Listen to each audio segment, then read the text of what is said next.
तो तमिलनाडु एक राज्य है जहां बीजेपी बढ़ती हुई दिख रही है, लेकिन जैसी उम्मीद थी, जिस तरह का माहौल बन रहा था, डीएमके जिस तरह से लगातार भाजपा पर हमलावर थी, प्रदेश की नंबर 2 पार्टी अन्ना द्रमुक की बजाय ऐसा लग रहा था, परसेप्शन वॉर ऐसी बन रही थी कि जैसे सीधी लड़ाई डीएमके और बीजेपी में हो, लेकिन ज़मीन पर ऐसा नहीं है।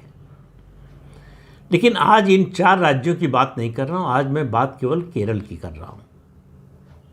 केरल एक ऐसा प्रदेश है जिसमें पहली बार 2024 के लोकसभा चुनाव में बीजेपी को लोकसभा की एक सीट मिली। वो सीट मिली मलयालम की फिल्मों के मशहूर अभिनेता सुरेश गोपी। भाजपा के टिकट पर लड़े, भाजपा में शामिल हो चुके हैं और वो चुनाव त्रिशूल से जीत गए, केंद्र में मंत्री भी बन गए हैं।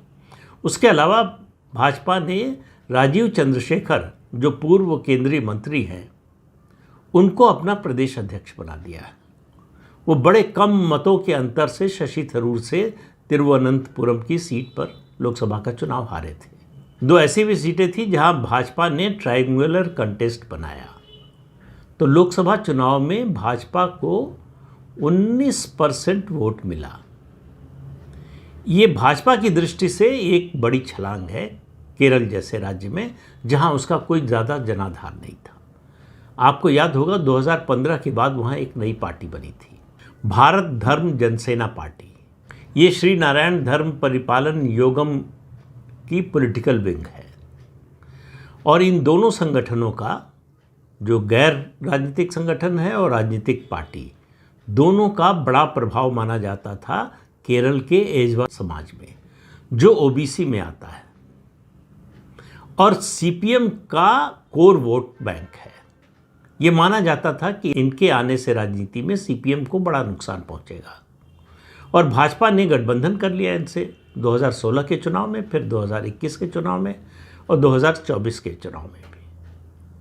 लेकिन भारतीय जनता पार्टी को इस समाज का वोट मिला नहीं, या दूसरी तरह से कहें कि धर्म जनसेना पार्टी जो है वो एजवा समुदाय को अपने साथ जोड़ नहीं पाई।